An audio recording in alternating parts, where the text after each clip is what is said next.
The best way to learn any new language is to establish a 5-part loop of activities, each of which is actually really fun. The first is to set a micro goal, which is something like holding a 3-minute cafe chat in the next 30 days.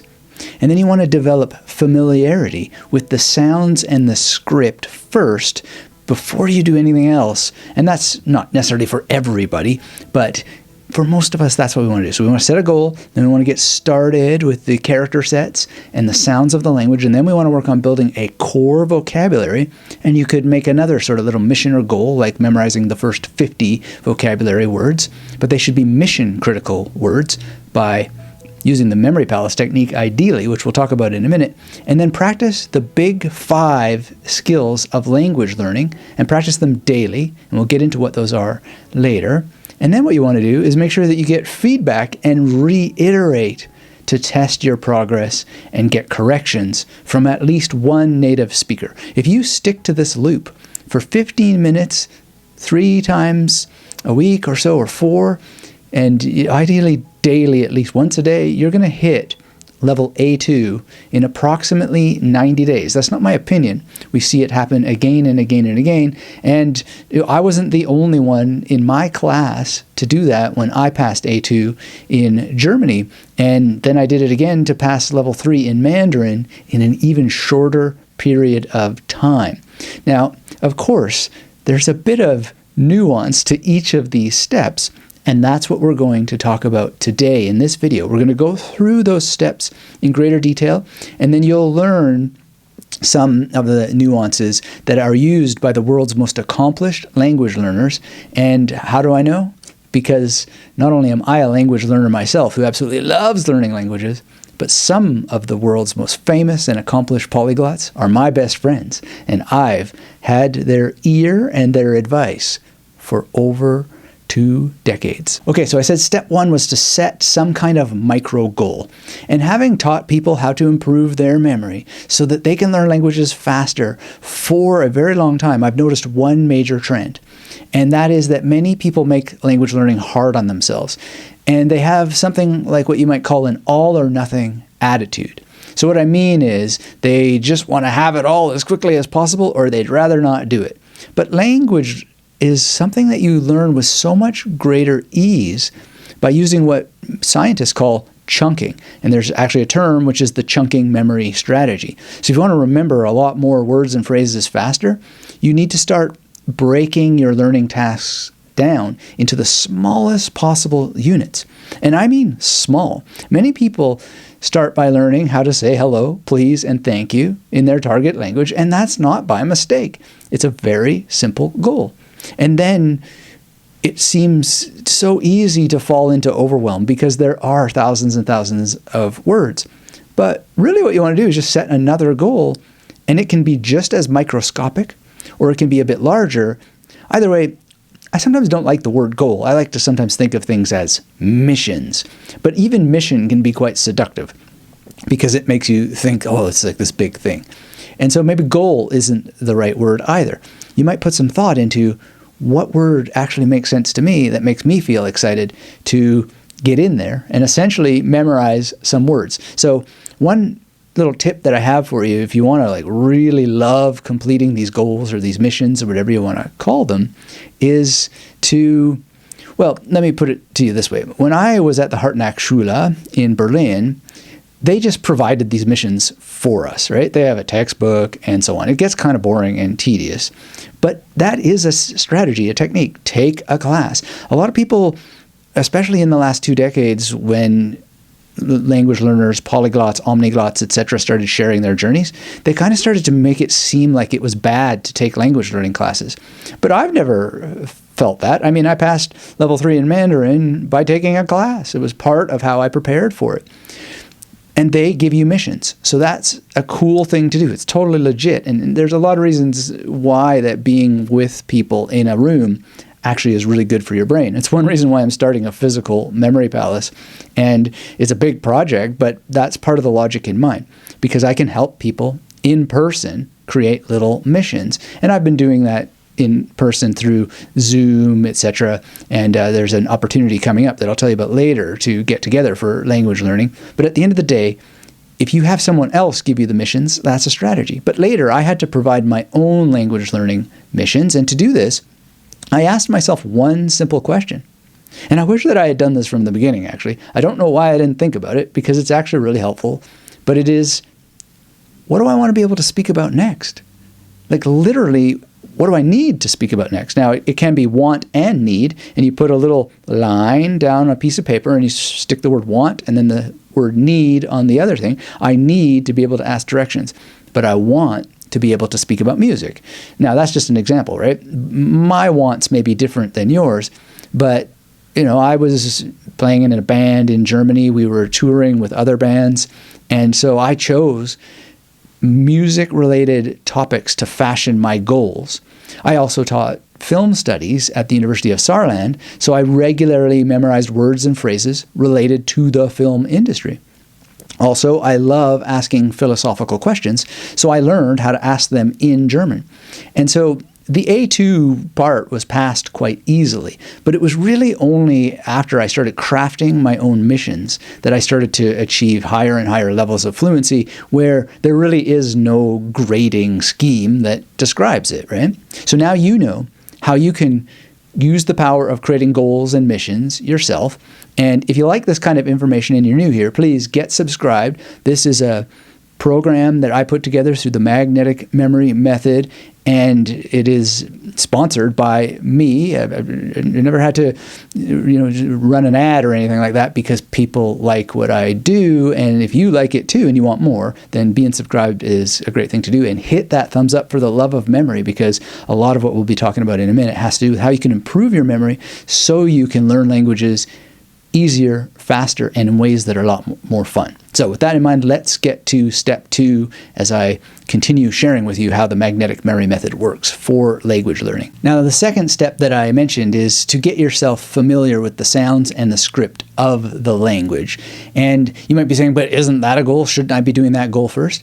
Well, yes, but I still think that you should set something first where you say, I'm going to have this little small conversation in a cafe or something like that in 3 months, then get into the sounds of the language. Now, there's one reason why, and we'll talk about it in a second. But before you start diving into memorizing words or looking at grammar rules, get comfortable with how the language looks and how it sounds. So when I started studying German seriously, one of the first things that I did is I took a phonology course at the university where I was teaching in Germany. And I'd actually started learning German long before, but it didn't really count because I didn't use these tips that I'm talking about today. Likewise with Mandarin, further down the road, I did some phonological study, and there's a more advanced tip that we could talk about sometime in the future called mirroring that I used.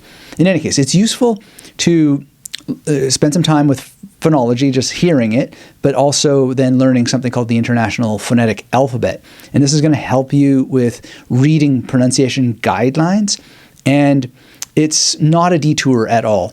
It will really help you figure out how things are supposed to be pronounced. And there's some pretty easy ways to memorize the different symbols quite quickly.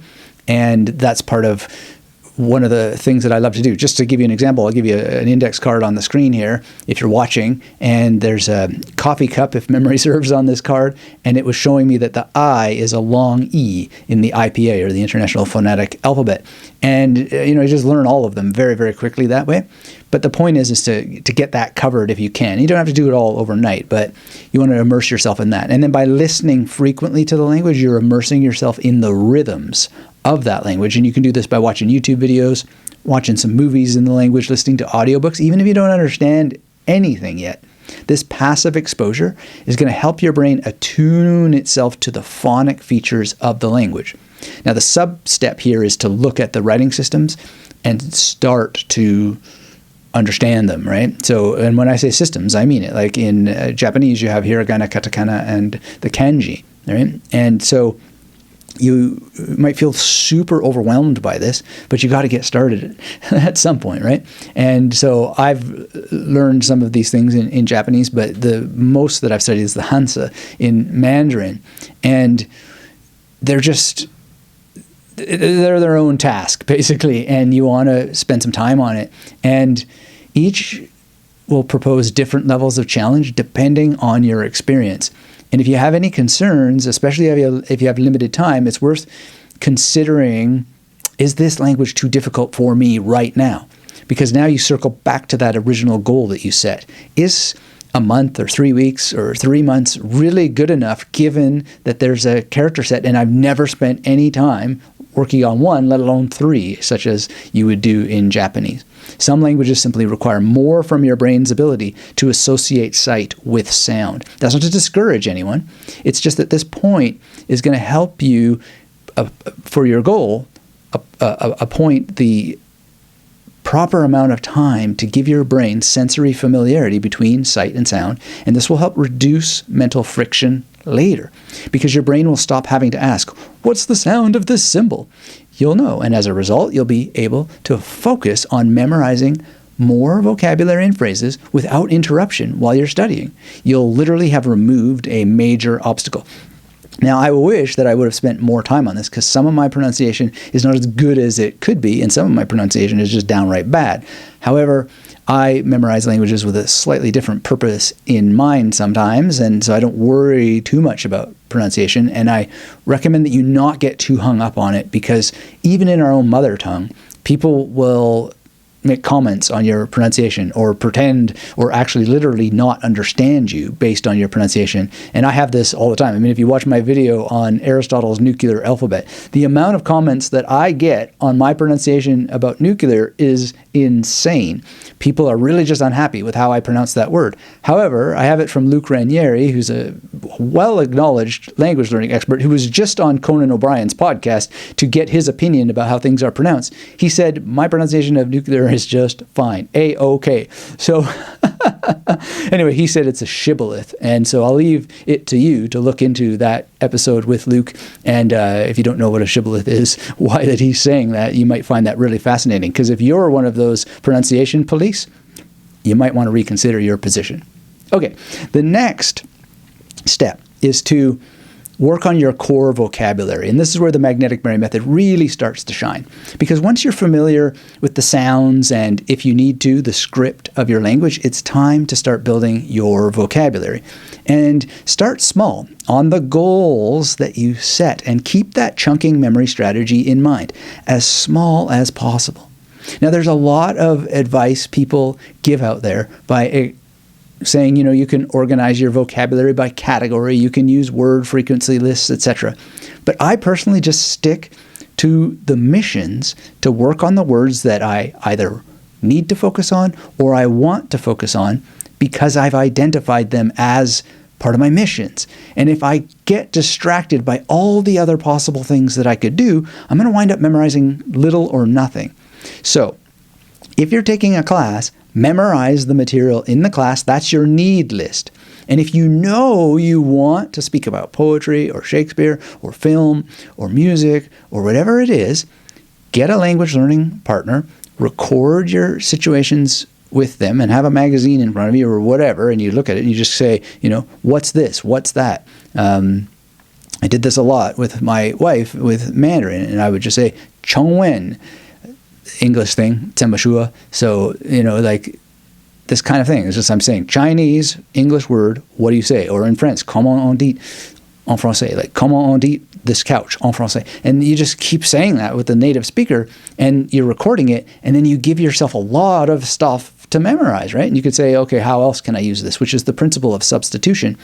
And then you memorize from the recordings. So if it's, how do I get to the park? Then you change that with the principle of substitution. How do I get to the mall? How do I get to the dock? How do I get here? And then it's like, I read Shakespeare yesterday. I will read Shakespeare tomorrow. I want to read Shakespeare tomorrow, etc. And just don't try to memorize all that stuff with your language learning partner. Record how they teach it to you, and then memorize it later. Now, the use of memory techniques for language learning is a big topic, but given that you now know how to create goals, well, basically getting the first round of vocabulary into your long-term memory is just as simple as learning some memory techniques and applying them. And one of the best ways to do that is to use the memory palace technique, and that is because it allows you to rapidly scale the number of words and phrases that you can remember. And you do this by putting associations in a familiar location in your mind. So if it's like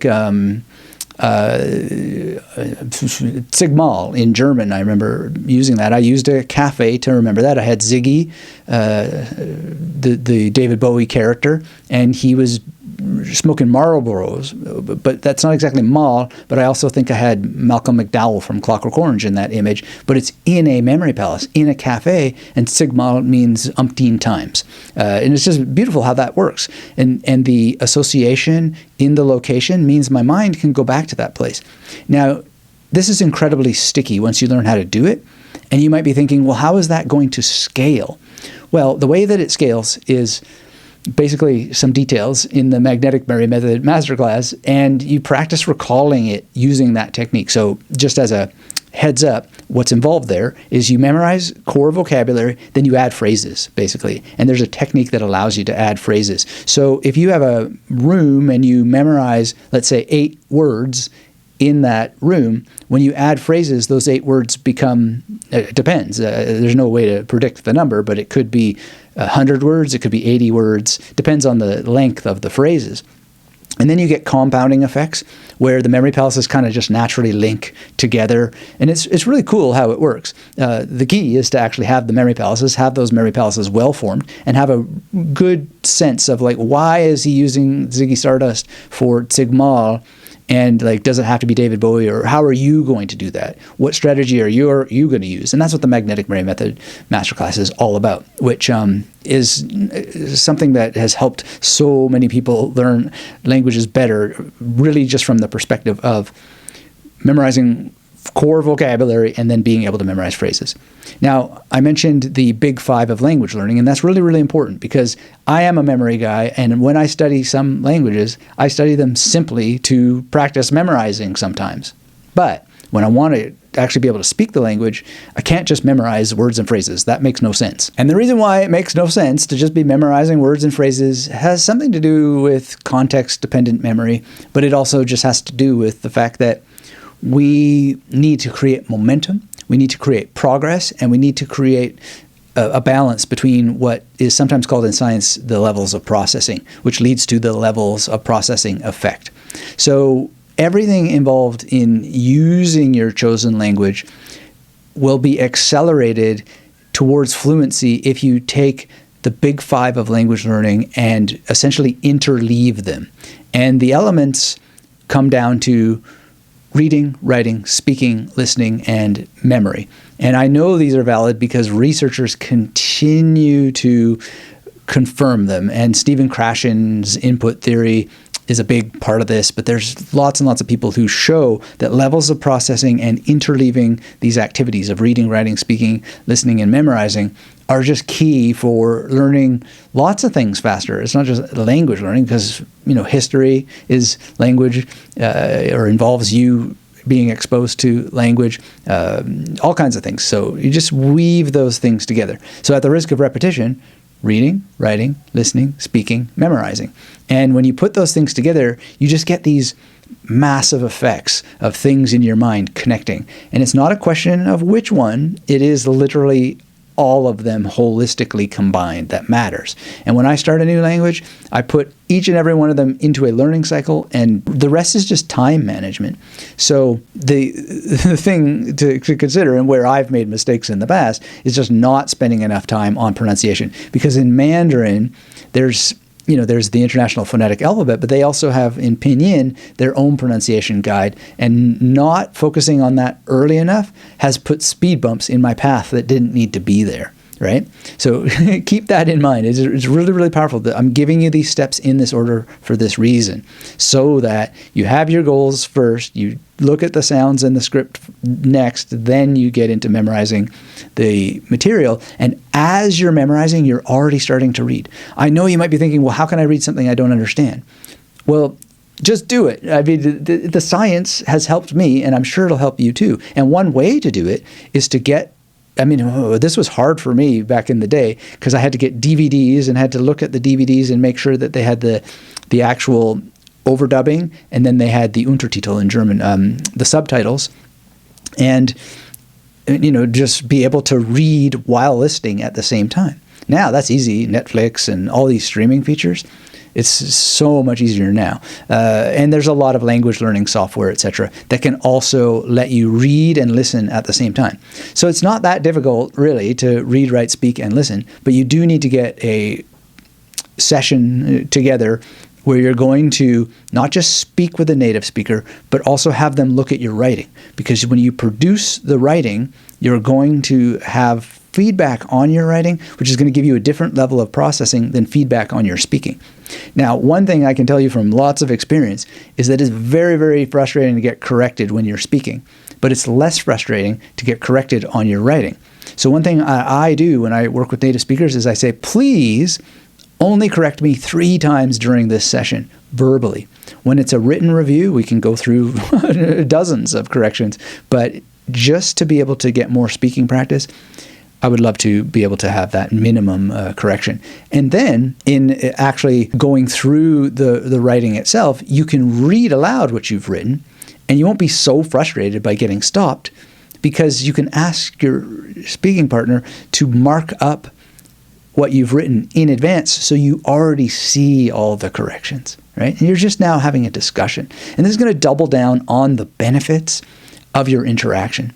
And, any decent language learning class is basically going to have these kinds of steps, and you don't have to do it on your own, but this is what to look for when you're looking for a decent language learning class, and you can do this on your own. All right, so I've got some more suggestions for you, but I want to offer you 14 of my best language learning practices, or the best practices that are in addition to these 5 steps that we're talking about today. And I want to invite you to my upcoming Vocabulary Vault Bootcamp. It's a live training where you're going to learn how to use memory palaces that lock in language for life. That can be your mother tongue that you want to improve.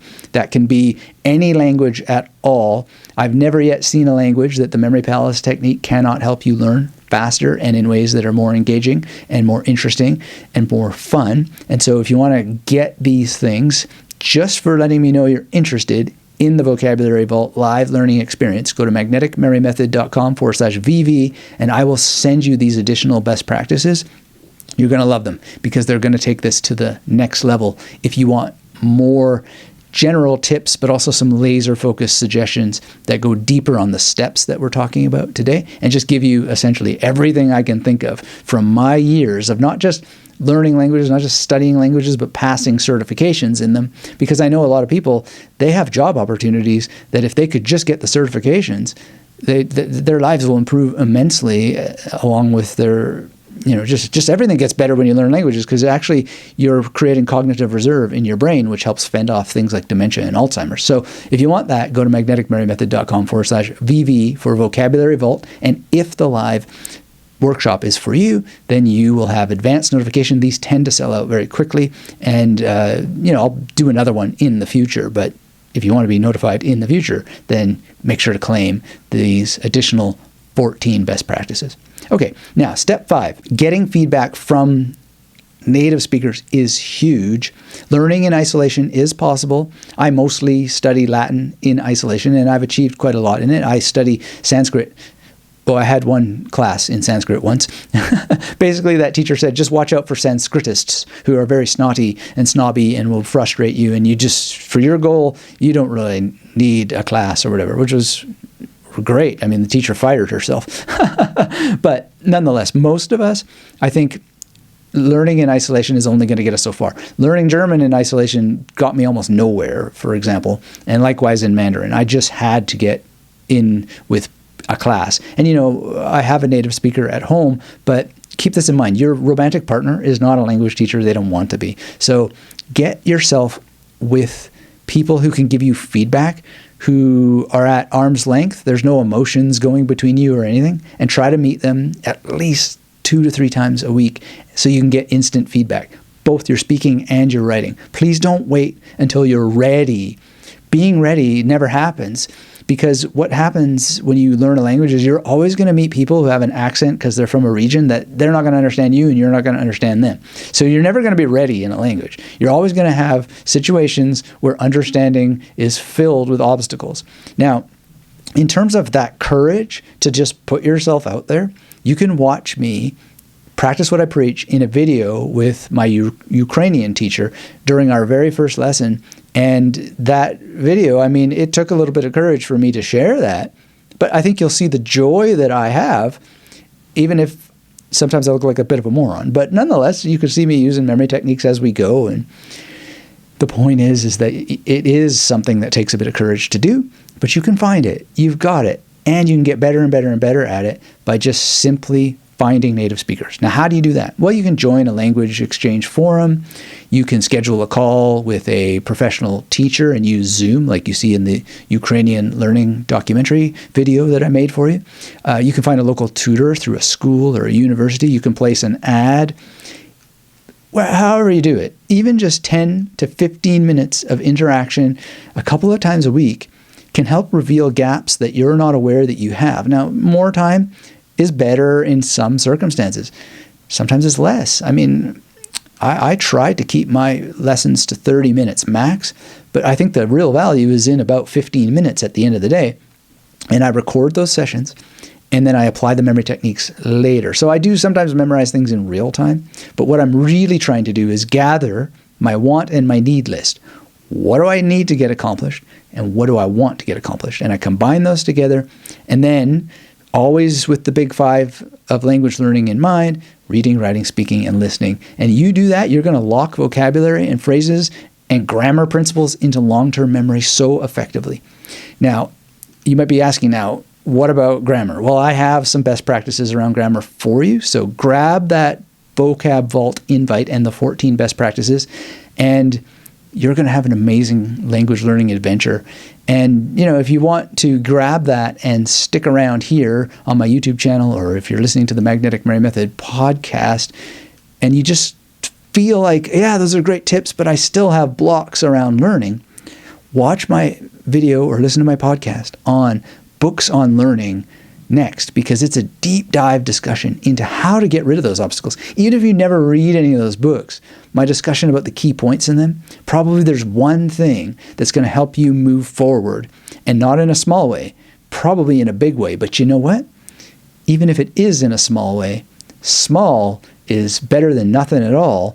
And not only that, but as we know from the chunking memory strategy, if you pick just 10 words that you're going to learn, you're more likely to actually get them learned and remembered because of how chunking works. So thanks again for joining me, for your thumbs up, for being subscribed, and as I always like to say, until we have a chance to speak again, keep yourself magnetic.